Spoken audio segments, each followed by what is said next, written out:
Here's another tip from EnglishAnyone.com about how to get fluent in English faster. To get fluent faster, play with accents. Hello there, I'm Drew Badger, co-founder of EnglishAnyone.com, and this is another edition of How to Get Fluent in English Faster. Today, I'm going to have a little bit of fun with accents to help you improve your pronunciation and have a bit more fun when you practice your speaking. Remember to enjoy speaking. You don't have to be so serious about it, and think about one kind of accent that you want to master.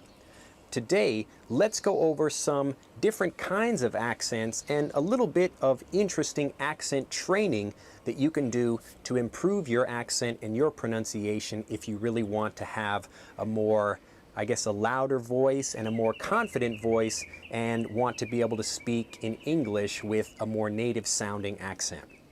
Let's get started. First, I used to work at a junior high school here in Japan, and I would spend a lot of time trying to work with students about their accent. And I learned as I became a better and better teacher, and I had done it for a longer period of time, that one, an accent isn't really that big of a deal, and it shouldn't be something you want to focus on as a beginning learner or even before you're speaking confidently with a lot of other people.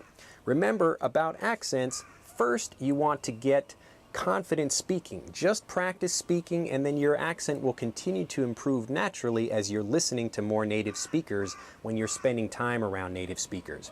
Your accent is not something you should worry about practicing when you're just sitting around in your room trying to listen to some listening practice CD and mimicking or practicing what the sounds you're hearing are. So get out. If you want to practice your accent, you need to get out and be around more native speakers when you practice. But today, let's talk a little bit more about accent training and how I came to understand accent training myself. Again, when I was working at a junior high school, I had lots of practice teaching students about accent training, but I noticed a lot of it didn't work very well. A lot of students were interested in improving their English because the Japanese pronunciation of English is often quite bad. But one thing I did notice is that some of the students were really good at making fun of me and trying to pronounce English like I pronounced it, by over-pronouncing and mimicking what I say. So what I want you to do, and what I want to help you do in this edition of How to Get Fluent in English Faster, is to practice over-pronouncing and mimicking or copying lots of other accents around the world. And you can do this by watching movies or listening to other speakers and just enjoy over-pronouncing and speaking badly. And this will get you more confident to speak, and because you are over-pronouncing, it will help you bring your natural accent up to where it should be if you want to become a more native-sounding speaker without an accent from a different country. So I'm going to do a few accents right now. These are not perfect accents, but you will notice that there are lots of different kinds of English accents. And these are the things that you should be practicing yourself if you want to improve your own accent. So here I go. This is an Australian English accent. And it's not going to be very good, but I'll show you anyway what you should be doing. Good day, mate. Throw a few shrimp on the barbie. Get Sheila over here.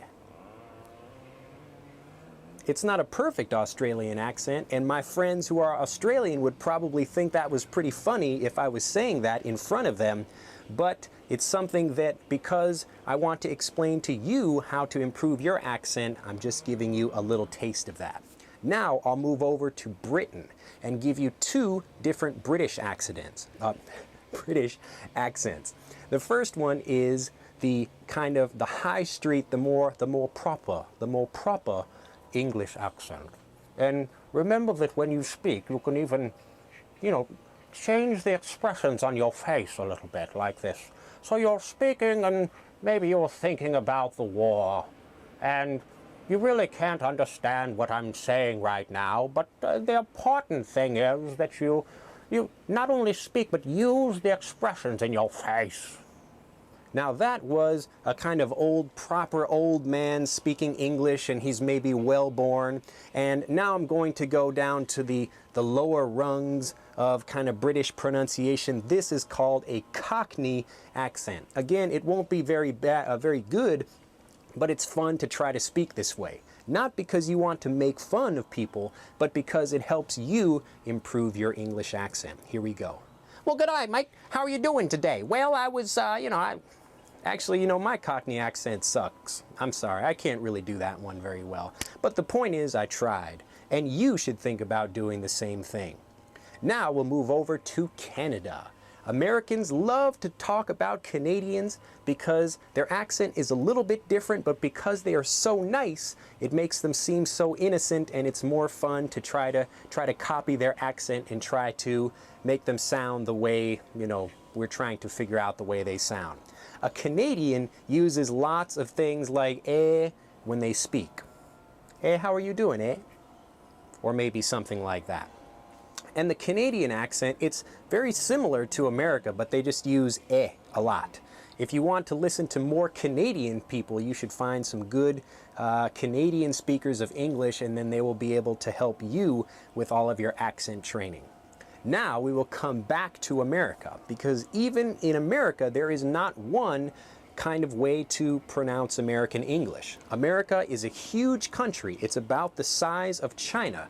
We've got even many different time zones and areas in America, and these are all different places that have lots of different unique accents and pronunciations, and even the words are a little bit different for all of these areas in America. So I'm from Chicago, and maybe my voice has a little bit more nasal sound, so I speak with my nose a little bit. But maybe other people in different parts of America, like the people in the South, we call this a country accent. So a country accent, where they say, y'all come back now, you hear? You hear? You hear? Means you hear. I pronounce my R very, very strongly. You hear? But a person in the South in America would say, you hear? Y'all come back now, you hear? You all come back now, you hear? Remember that you should just be having fun trying to mimic accents. If you have actors that you like watching on TV and you enjoy their performances and you really want to practice sounding like them, then practice that in front of a mirror and practice that in front of other people.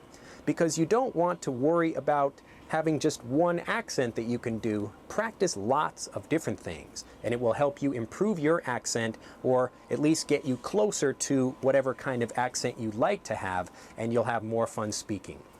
Well, I hope it's been an interesting episode for you of how to get fluent in English faster. I love to do different kinds of accents and talk to different people and see how, maybe they can copy my accent just like my students were doing here back in Japan. So get out, find some accents that you enjoy, and copy them. Have fun, go over the top. Use your face and try to match their facial expressions and how they speak, and you will enjoy speaking in English, improve your accent, and you will get fluent in English faster. Have an excellent day, and we'll see you next time. Bye-bye. To learn more about our monthly Master English Conversation audio and video lessons, and to get fluent in English faster with our free newsletter and email video course for students, visit us at EnglishAnyone.com.